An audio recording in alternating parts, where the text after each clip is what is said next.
곧 예배가 시작됩니다.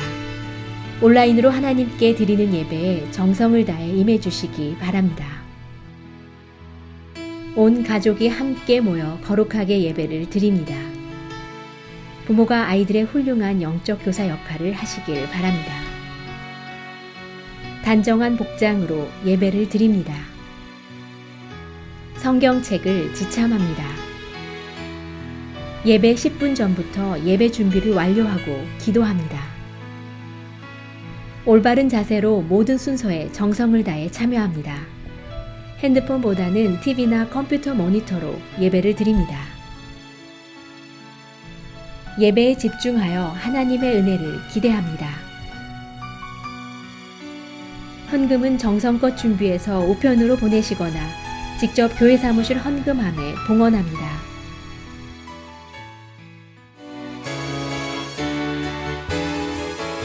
찬양하세 찬양하세 찬양하세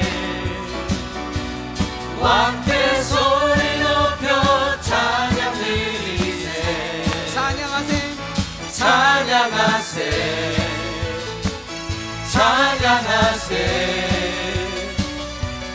왕께 소리 높여 찬양 드리세 찬양 받기에 합당하신 주님 언제나 동일하신 주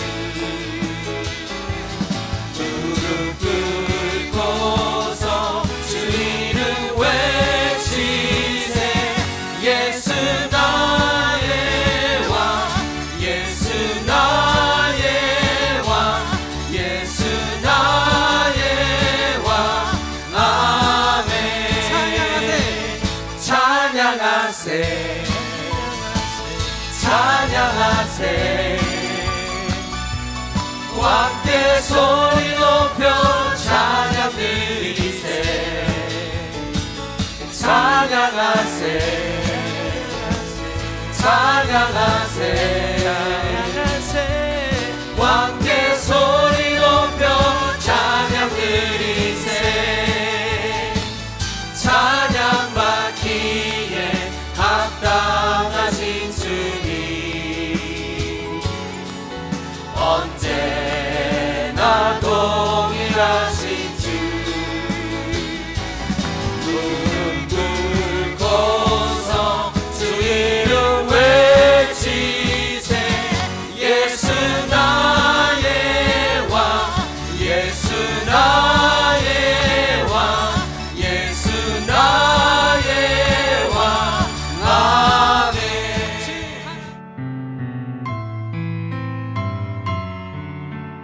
하나님 아버지, 오늘도 새벽에 일어나 하나님 앞에 말씀과 기도로 하루를 시작할 수 있게 하여 주심을 감사드립니다. 다시금 코로나 바이러스가 기승을 부리며 날로 심해지고 많은 사람들이 질병에 감염되어 회사나 공장이 다시 문을 닫고 늘어나는 실직자들로 많이 어렵고 힘든 중에 있습니다. 날마다 급속도로 변화하는 세상을 바라보는 저희들 마음 또한 공포와 두려움으로 걱정으로 가득 차 있습니다. 하나님, 저희들의 마음과 눈이 전염병으로 어두움과 절망이 가득 찬 세상을 향하기보다 영적인 세상을 바라볼 수 있게 하여 주시옵소서. 온전히 빛이 되신 하나님만을 바라볼 수 있게 하여 주시옵소서. 그리고 병든 이 땅을 치료하여 주시옵시고 다시 회복시켜 주시옵소서. 세상이 주는 공포와 싸워 이길 수 있는 힘을 주시옵소서. 영적으로 항상 깨어있게 하여 주시옵시고 각자의 가정에서 영적 예배가 다시 살아나게 하여 주시옵소서. 보이지 않는 곳에서 열심히 수고하시는 목회자님들과 말씀을 전해주시는 목사님께도 성령 충만함으로써 채워주시옵시고 말씀을 받는 우리들 또한 하나님께서 주시는 말씀과 믿음으로 오늘 하루를 이겨나갈 수 있도록 도와주시옵소서. 예수님의 이름으로 간절히 기도드립니다. 아멘. 오늘 우리에게 주시는 하나님의 말씀은 로마서 9장 25절부터 33절입니다. 함께 봉독하시겠습니다.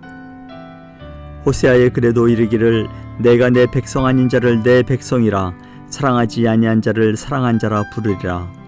너희는 내 백성이 아니라 한 그곳에서 그들이 살아계신 하나님의 아들이라 일컬음을 받으리라 함과 같으니라. 또 이사야가 이스라엘에 관하여 외치되 이스라엘 자손들의 수가 비록 바다의 모래 같을지라도 남은 자만 구원을 받으리니 주께서 땅 위에서 그 말씀을 이루고 속히 시행하시리라 하셨느니라. 또한 이사야가 미리 말한 바 만일 만군의 주께서 우리에게 씨를 남겨두지 아니하셨더라면 우리가 소돔과 같이 되고 고모라와 같았으리로다 함과 같으니라. 그런즉 우리가 무슨 말을 하리요? 의를 따르지 아니한 이방인들이 의를 얻었으니 곧 믿음에서 난 의요. 의의 법을 따라간 이스라엘은 율법에 이르지 못하였으니 어찌 그러하냐? 이는 그들이 믿음을 의지하지 않고 행위를 의지함이라 부딪힐 돌에 부딪혔느니라. 기록된 바 보라 내가 걸림돌과 거치는 바위를 시온에 두노니 그를 믿는 자는 부끄러움을 당하지 아니하리라 함과 같으니라. 아멘. 오늘은 로마서 9장 25절에서 33절의 말씀으로 제가 제목을 막판 뒤집기 은혜라고 한번 붙여봤습니다. 막판 뒤집기 은혜. 로마서에서는 계속 유대인과 이방인, 할례자와 무할례자, 그리고 행위와 믿음의 예를 들면서 구원에 대한 말씀을 하고 있습니다. 이 사도 바울은 바울 서신을 통해서 구원에 대하여 세 가지를 말하고 있는데, 첫째는 구원의 본질이고, 둘째는 구원은 어떻게 얻어지는가, 세 번째는 구원받은 사람은 어떻게 사는가입니다. 이 구원의 본질은 하나님이 거저 주시는 은혜를 말하는 거죠. 내가 잘나서 내가 노력해서 받는 것이 구원이 아니라는 것입니다. 그래서 은혜를 다른 말로 표현하면 선물이라고 했습니다. 예를 들면 어떤 사람이 물에 빠져 허우적거리며 죽게 되었습니다. 근데 지나가는 사람이 그 사람을 구해 주었어요. 근데 그 사람은 물에 빠진 사람을 구해 줄 수도 있고 구해 주지 않을 수도 있었던 건데, 하지만 그 사람은 자신의 위험을 감수하고 물에 빠진 사람을 구해 주었습니다. 이것은 은혜라는 것이죠.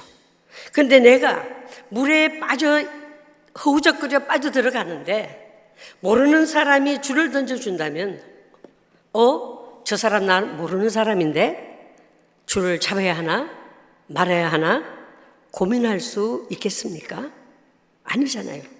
그런 생각을 할 것도 없이 빨리 그 줄을 잡아야 하는 것이잖아요. 줄이 없든지 잡지 않든지 하면 구원은 없는 것인데, 우리는 그 줄, 예수 그리스도라는 생명줄을 잡았던 것입니다.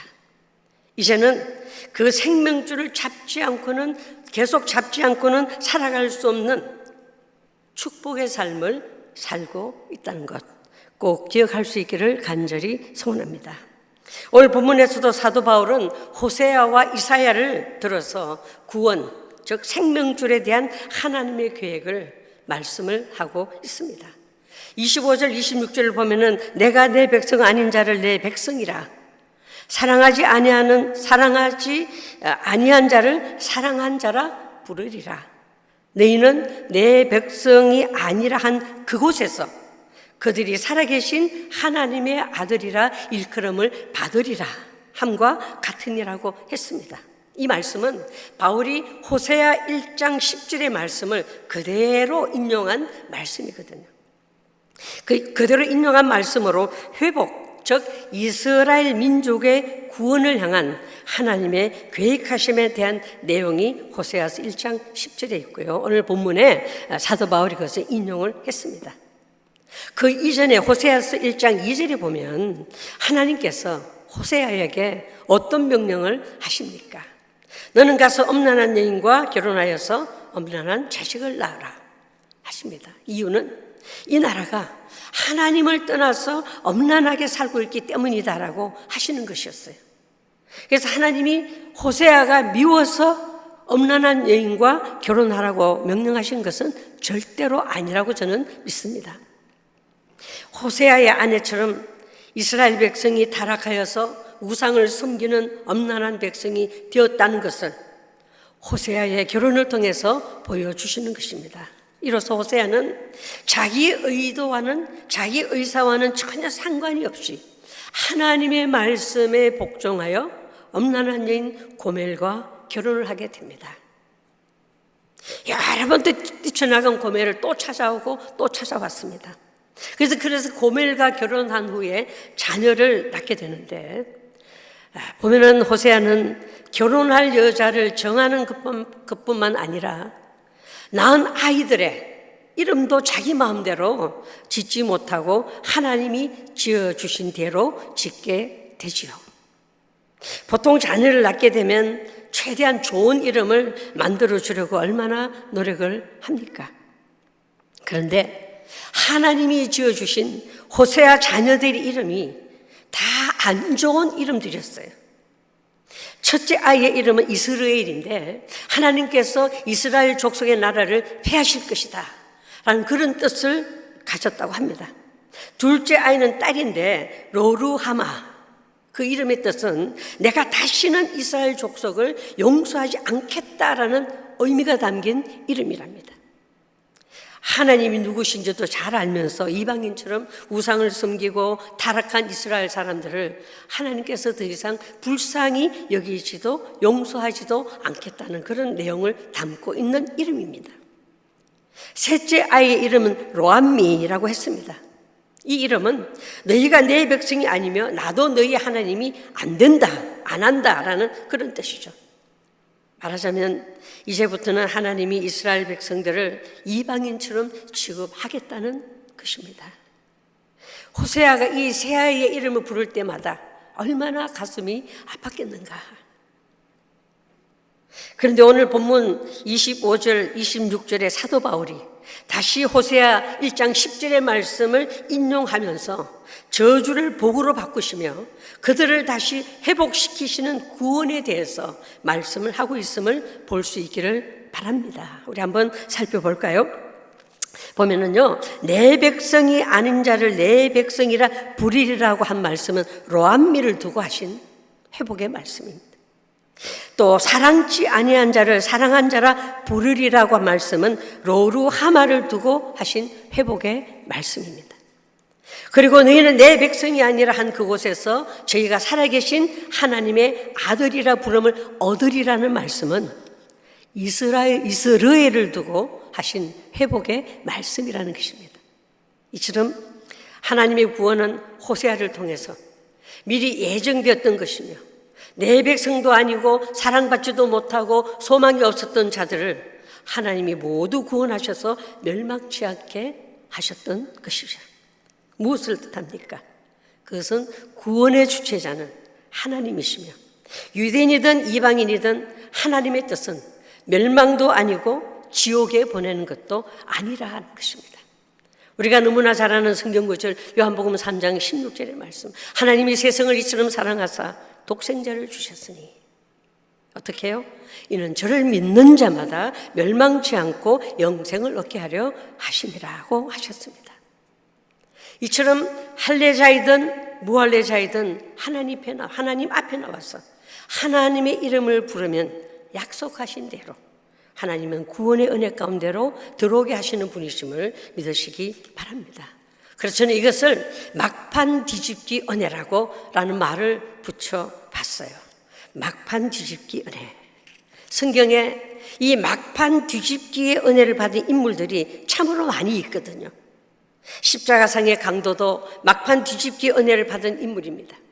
삭개오도 막판 뒤집기 은혜를 받은 사람입니다. 사도 바울도 막판 뒤집기 은혜를 받았잖아요. 그리고 저와 여러분도 사실은 죄의 종에서 의의 종으로 신분이 바뀐 막판 뒤집기 은혜를 받은 사람임을 잊지 마시기를 바랍니다. 누구 때문에요? 십자가 사건, 즉 십자가에 못 박혀서 죄값을 치르신 예수님의 그 막판 뒤집기 행동, 막판 뒤집기 때문임을 믿는 것이죠. 여러분 스포츠의 야구 경기에 보면은요, 야구, 축구 저도 참 좋아하거든요. 옛날에 한국에 있을 때 직장 생활할 때는 이렇게 회사원들끼리 토요일이면은 사내에서 축구 경기, 야구 경기를 할 때 꼭 여자 직원 한 사람을 선정을 해서 양쪽 팀에 축구를 하면은 골키퍼에다가 갖다 세우고, 또 야구를 하게 되면은 그 야구의 그 보내기 번드라고 하나요? 우리 멀리 못 치니까 여자들은 가까운 데로 쳐내려서 나가 있는 주자들을 뛰어가게 하는 그런 자리에 저희들을 뒀어요. 참 재미있는 그런 시절이 있었습니다. 그런데 야구 경기에 보면은, 야구 경기는 9회 말 2아웃부터 진짜 야구 경기가 시작된다라는 말이 있지 않습니까? 무슨 뜻인가요? 끝날 때까지 끝난 것이 아니다라는 거예요. 그렇잖아요. 9회 말 2아웃에서 막판 뒤집기가 되는 야구 경기를 우리는 너무나 많이 봐왔지 않습니까? 이처럼 막판 뒤집기 은혜가 있기 때문에 세상 어느 누구도 구원받을 대열에서 제외될 사람은 한 사람도 없음을 암시하고 있습니다. 사실 우리 민족도 혈통으로는 이방인입니다. 하나님과 아무런 상관이 없고 율법과도 전혀 상관이 없고, 그런데 내가 예수를 어떻게 믿을 수 있었고 그 하나님을 어떻게 믿을 수 있었겠는가? 이는 내가 약속의 자녀가 되었고 복된 자녀의 신분을 가지게 되었고 천국을 소유하게 되었고 구원받게 되었고 하나님의 자녀라 칭함을 받게 되었다는 것, 우리는 진짜 복받은 자라는 사실을 늘 염두에 두고 이젠 구원받은 사람은 어떻게 살아야 하는가를 깊이 생각해 봐야 될 때인 줄 믿습니다. 사실 우리에게 믿음이 있어서 하나님께서 택하신 것이 아니지 않습니까? 하나님께서 믿음이 없는 우리들을 불러주셔서 믿음의 사람으로 만들어 가신다는 사실, 특별히 그 일에 내가 바로 그 무리 중에 한 사람이라는 사실을 부인해서도 안 된다는 것입니다. 그래서 믿음으로 구원받은 우리는 이제 세상 물결에 빠져서 허우적거리는 사람들을 향해서 구원의 생명줄을 전해주는 그 일에 쓰임받기를 간절히 소원합니다. 여러분, 찬송가 500장 기억하시죠?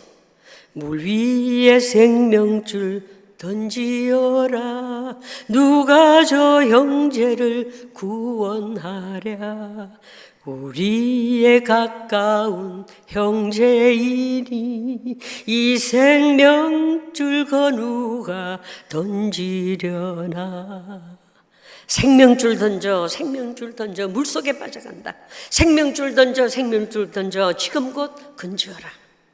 우리들의 임무는 지금도 세상 물결에 빠져서 허우적거리는 자들을 향해서 예수 그리스도의 생명줄을 전해줘야 되는 때임을 다시 한번 우리 마음속에 깊이 간직할 수 있기를 바랍니다.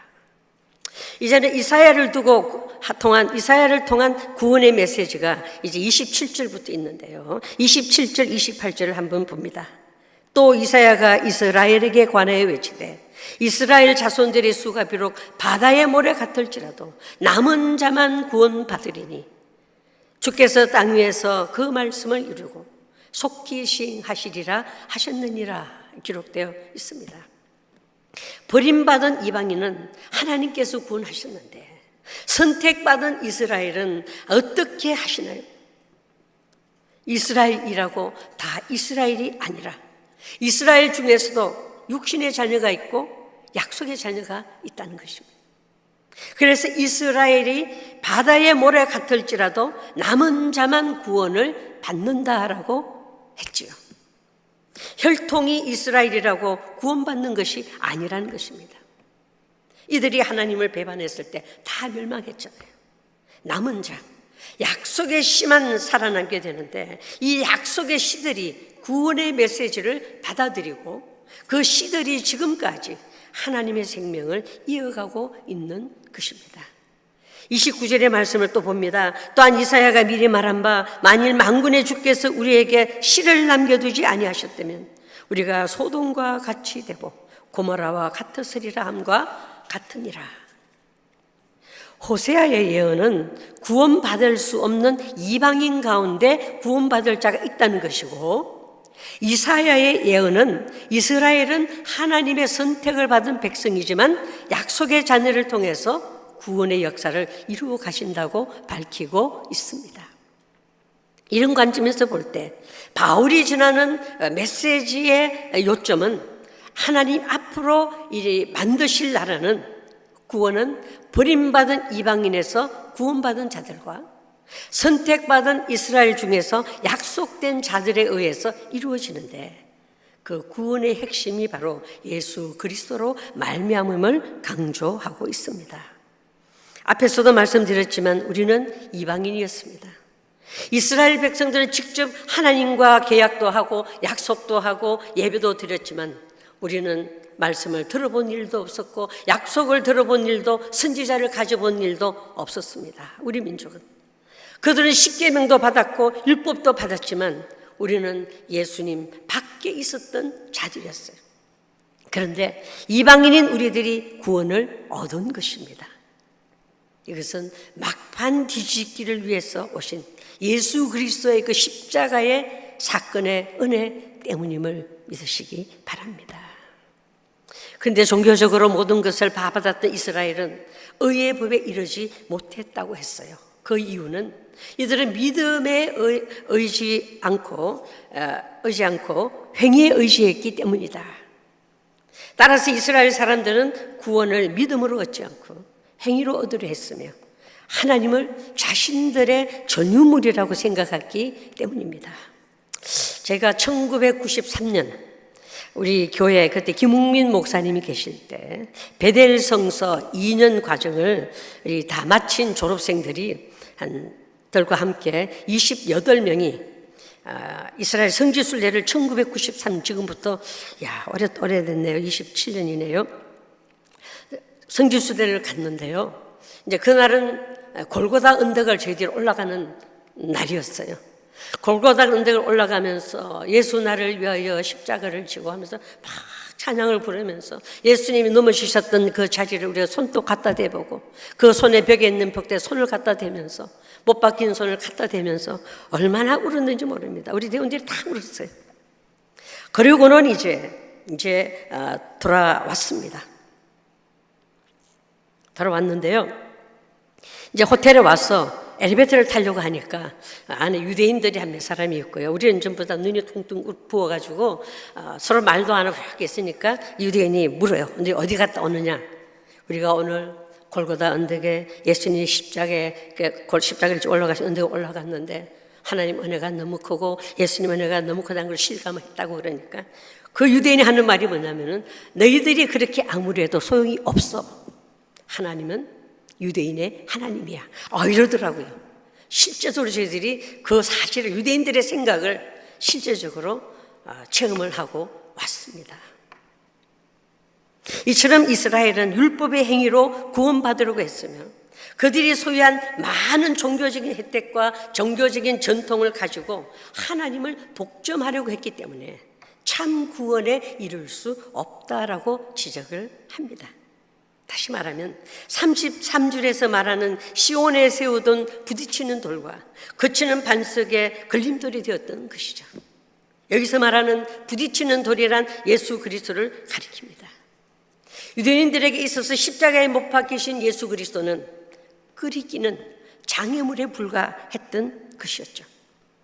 이사야 28장 16절에 보면은 보라 내가 한 돌을 시온에 두어 기초를 삼았노니 곧 시험한 돌이요 귀하고 견고한 기초돌이라. 그것을 믿는 자는 급절하게 되지 아니하리라고 기록되었는데 이 돌이 이스라엘에게는 거치는 돌, 걸리는 반석이 될 것이며 예루살렘 거민에게는 함정과 올무가 되리라고 했어요. 낮고 천한 인간의 몸을 입고 목수의 신분으로 오셨으며 비참하게 십자가에 달려 죽으신 예수 그리스도가 바로 하나님 자신 그분이신데 유대인들은 이 사실을 깨닫지 못했을 뿐만 아니라 예수를 수치스럽게 여겼던 것입니다. 그리고 자기들은 율법으로 다시 돌아가는 그 행동을 스스럼 없이 행하고 있었던 것입니다. 율법으로 돌아간다는 말이 있는데 통계적으로 이상하게도 예수를 처음 믿기 시작해서 약 3년 동안은 믿음으로 사는데 3년이 지나서부터는 이상하게 율법으로 가고 있는 경우가 허다하다고 하는 통계가 나왔다고 합니다. 마음의 평화가 없어지고 감격도 없어지고 불평이 찾아지는 이유는 자신도 모르게 율법으로 돌아가기 때문이다 했는데 이스라엘 민족이 유대인들이 그런 상황에 처했던 것이죠. 왜 율법으로 돌아갔을까? 여러분, 인생사 모든 것이 하나님의 손 밖에서는 이루어지지 않는다는 것을 망각했다는 것입니다. 죄의 본성으로 돌아가서 하나님과 맞대결하는 것과 같은 생활로 다시 돌아가게 되는 것을 깨닫지 못했다라는 것입니다.